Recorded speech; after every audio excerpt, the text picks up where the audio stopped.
Why being boring secretly makes you powerful. We live in a world obsessed with spectacle. Everything is curated, exaggerated, filtered. Social media demands you be interesting constantly. You have to be loud, spontaneous, wild, unpredictable. You have to chase experiences, share photos of your dinner, visit exotic places, and turn every moment into content. The message is clear: if you're boring, you're invisible. If you're routine, you're irrelevant. And yet, if we pause the noise for just a moment, if we step back and examine what actually builds power, influence, longevity, and meaning, we begin to see something strange, something paradoxical. It's not the spectacular that builds strength. It's the boring, it's the quiet repetition, and the unsexy discipline. The unshared, unposted, unseen acts done in solitude. The power we admire in others is so often rooted in behaviors we'd scroll past online. Let's begin with the question: what if the very thing you're avoiding, routine, stillness, predictability, is the thing that would make you unstoppable? When I say boring, I don't mean lifeless. I don't mean settling for less. I mean the kind of grounded, focused, disciplined life that isn't addicted to constant stimulation. A life that doesn't need to be seen to feel real. A life that prioritizes depth over novelty. We've been conditioned to believe that excitement equals success. But if you study the most powerful minds in history, philosophers, creators, rulers, you find a different pattern. You find men and women who embraced the mundane, who made peace with repetition, who woke at the same hour, did the same work, followed the same rituals. Marcus Aurelius, emperor of Rome and stoic philosopher, wrote daily entries in his journal not for fame, but for himself. He didn't chase adrenaline, he chased alignment. Think about that. The most powerful man in the known world didn't spend his time chasing chaos. He returned to the same thoughts, the same questions, the same principles. That's not boring. That's sovereignty. But it gets deeper. Because when we strip away the distractions, the entertainment, the need to be constantly entertained, we're left with ourselves. And most people don't want that. That's why we run from boring. Because boring forces us to confront the parts of ourselves we've buried beneath stimulation. If you sit alone in a room with no phone, no noise, no conversation, what surfaces? That's the test. That's where your real life begins. Not in motion, in stillness. And most can't handle it. Click subscribe to this channel to get more profound insights. But here's the twist. The people who can, they become dangerous in the most beautiful way. Because they're no longer controlled by the external world. They're not chasing dopamine. They're not addicted to novelty.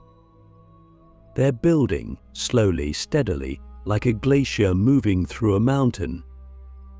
That's the real secret behind boring people who become powerful. They understand compound results.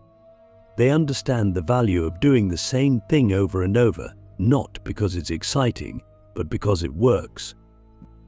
Let me ask you something else. When did you last do something every day for a year, not because it was fun, but because it made you better? That's the kind of question that reveals how deep our addiction to novelty really goes. We want growth, but we don't want repetition. We want mastery, but we don't want boredom. And yet, all mastery is built through boredom. The athlete who trains, the writer who writes, the monk who meditates, the entrepreneur who shows up day after day, regardless of mood or motivation. They don't avoid boredom, they use it. They alchemize it. They understand that boredom is not a problem. It's a portal, a threshold, a test, because what happens on the other side of boredom isn't numbness, it's depth. It's focus. It's spiritual intensity. When you stop needing every moment to entertain you, you begin to reclaim your time, your mind, your energy. You start showing up for your goals, not like an addict chasing a high, but like a craftsman building something eternal. That shift from chasing excitement to cultivating depth is one of the most powerful transformations a human being can make. It's not flashy, it's not viral, but it is undeniable. And here's something no one tells you: boring people are hard to manipulate. Why? Because they don't need your approval. They don't need your reaction. They're not tweaking their personality for attention. They're grounded, predictable, steady. And in a world that's constantly shifting, that kind of internal structure becomes magnetic. People begin to trust you not because you're exciting, but because you're reliable. You keep your word, you show up, you stay calm. You don't burn out every 6 months from chasing extremes. You are a pillar, not a spark, a foundation, not a firework. So let me ask you one last question before we go deeper. What if being boring is actually a spiritual rebellion against everything the modern world is trying to turn you into? What if it's not a flaw, but a superpower? What if, in a culture addicted to stimulation, the ultimate flex is consistency? That's what we're going to explore now. Because the more you understand the hidden power of boring, the more you begin to see that it's not boring at all. It's rare. It's sacred. It's the beginning of something eternal. The discipline paradox. Why boring habits make you mentally invincible. There's a strange paradox at the heart of discipline. From the outside, it looks lifeless, robotic, dull. But internally, for those who live it, discipline becomes the most liberating force imaginable. It's ironic, isn't it? We think freedom means doing whatever we want, whenever we want, but in practice, that leads to chaos, scattered energy, shallow relationships, half-finished dreams. The people who live by that kind of freedom are often the most lost. But the ones who submit to structure, who embrace the routine, who do the same thing every day, those are the ones who become invincible. And here's why: they've mastered themselves. Let's be honest. Most people don't fail because life is unfair. They fail because they can't stay focused. They can't delay gratification. They can't resist distraction. They're not mentally weak, they're just undisciplined. And discipline doesn't come from motivation. It doesn't come from being inspired by a YouTube video or writing goals in a notebook.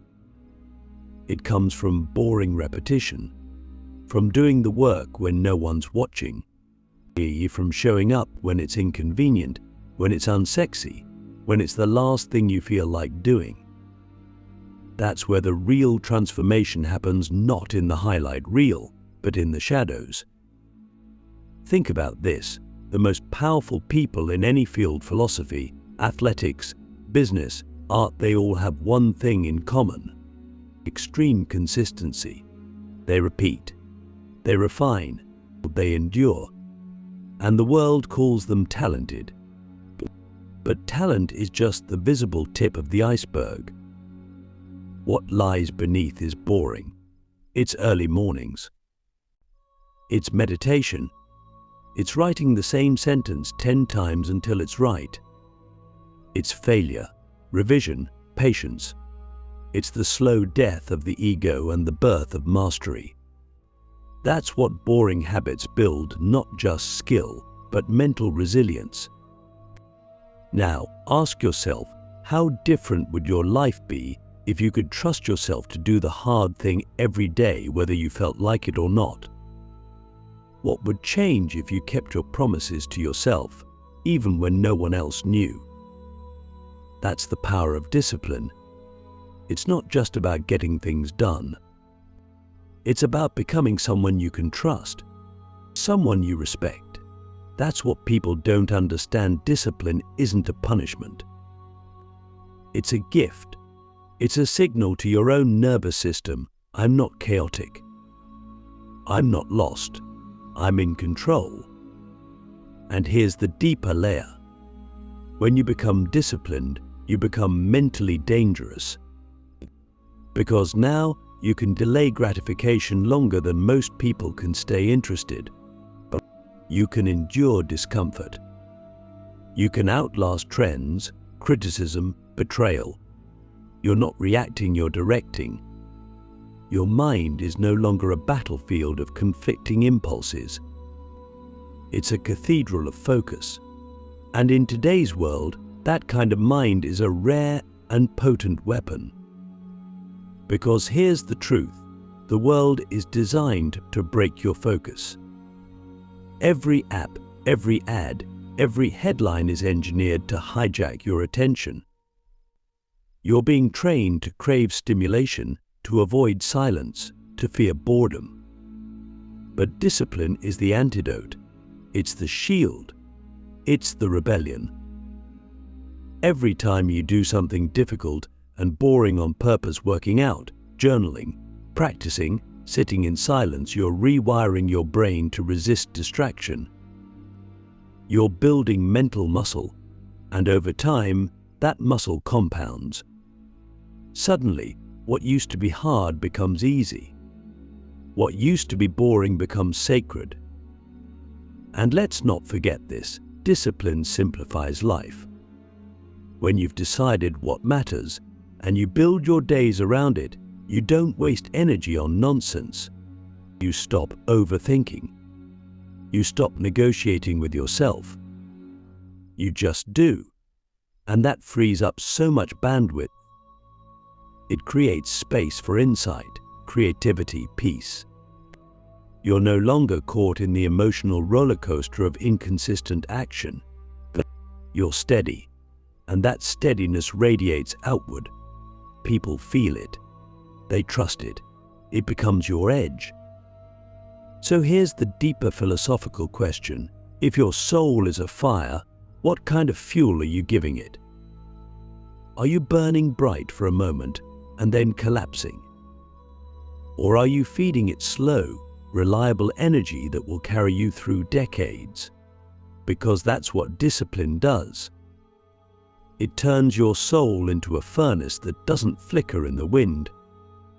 It makes you mentally invincible, not because you never doubt, but because you act despite the doubt. That's what boring habits create, a mind that cannot be broken. The quiet path to greatness, why boring people become legends. We imagine greatness as something loud, explosive, a dramatic rise to fame, a viral moment, a standing ovation echoing across the world. We think of legends as those who shook the earth with their charisma, who left trails of fireworks behind them. But if we look closely, really look at how greatness is built, we find something far quieter, almost invisible. We find lives that moved in silence. We find people who didn't chase attention, but chased meaning, not the spotlight, but the process. And more often than not, those people were considered boring until history revealed what they had silently become. Think about it. The philosopher who writes alone for decades. The scientist who obsessively tests the same theory. The monk who returns to the same chant every morning. The athlete who trains before the world wakes up. These people don't look exciting. They don't post motivational quotes or talk about hustle culture. But they are the ones who shape the world while the rest of us are distracted by noise. But they are the ones who, by doing the same thing over and over, reach a level of depth the rest of us never touch. And it's in that depth that greatness lives. There's something profoundly spiritual in that, in choosing to live boring on the outside so you can become extraordinary on the inside. Because the truth is, most people are trying to escape themselves. They fill their calendars, their feeds, their minds with constant activity because silence terrifies them. Stillness exposes them. Boredom forces them to reckon with their own emptiness. But the boring person who embraces the quiet, who walks the same path, who doesn't need every day to be a new adventure, that person is building something eternal. They are not escaping themselves. They are becoming themselves. Let me ask you this.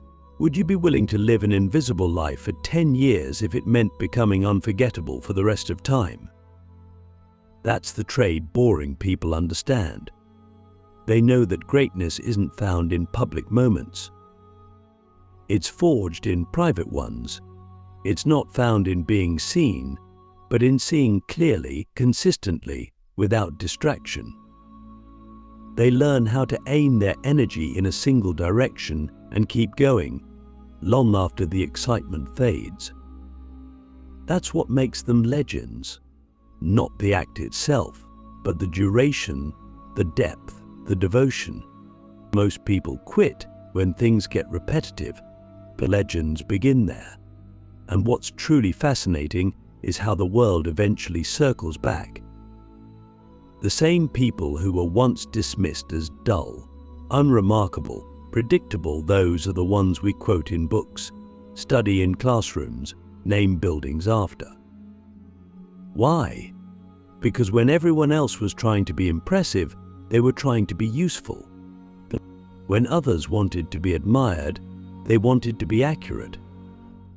And that quiet focus over years, decades, builds something more powerful than charisma ever could.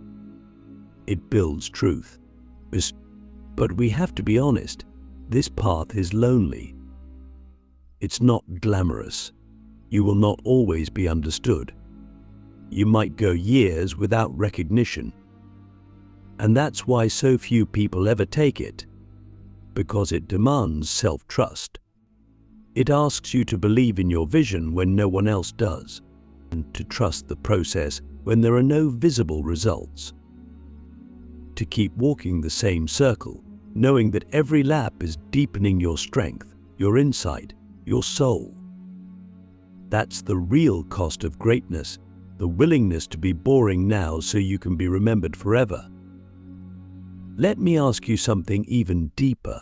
Are you living to impress the present or to shape the future? Are your choices designed for applause or for impact? Because the answers to those questions will reveal whether you're building legacy or just chasing relevance. And legacy doesn't care about trending topics. It doesn't care about attention spans. It cares about substance. And substance is always built slowly, quietly, boringly. That's the paradox. The more you embrace boredom, the more you begin to transcend it. What looked boring from the outside becomes rich from the inside. And the ritual becomes sacred. The repetition becomes art. And eventually you realize being boring wasn't a limitation, it was a discipline, a devotion, a spiritual practice in disguise. And those who master it become the ones the world looks to when the noise finally fades. The final revelation, why boredom is the doorway to transcendence. There comes a moment, if you walk the path of discipline long enough, when something unexpected happens. You begin to feel a shift not in the world around you, but in your perception of it. The routines that once felt dull become meditative. The silence that once felt empty becomes full. But the repetitions that once seemed meaningless now hold depth. And this is where we arrive at the final revelation. Boredom is not the enemy, it is the doorway to transcendence. We spend our lives running from boredom. We treat it as a problem to solve. We reach for our phones, our playlists, our distractions, the moment a second of silence creeps in. But what if boredom isn't a void? What if it's a veil? What if it's not the absence of meaning, but the threshold to it? The truth is, most people never find out because they never stay long enough in boredom to see what's on the other side. They assume there's nothing there. But those who stay, those who endured the silence, they discover something else entirely. They discover being. You see, boredom strips away the performance. It reveals the raw landscape of your inner world. It forces you to sit with your thoughts, your fears, your untended dreams. And most people aren't ready for that confrontation. They avoid it. But if you choose to stay, if you choose not to escape, it begins to transform. Boredom becomes presence. Presence becomes awareness. Awareness becomes awe. Let me ask you something. When was the last time you sat in silence and felt completely alive, not because something exciting was happening, but because you were finally paying attention?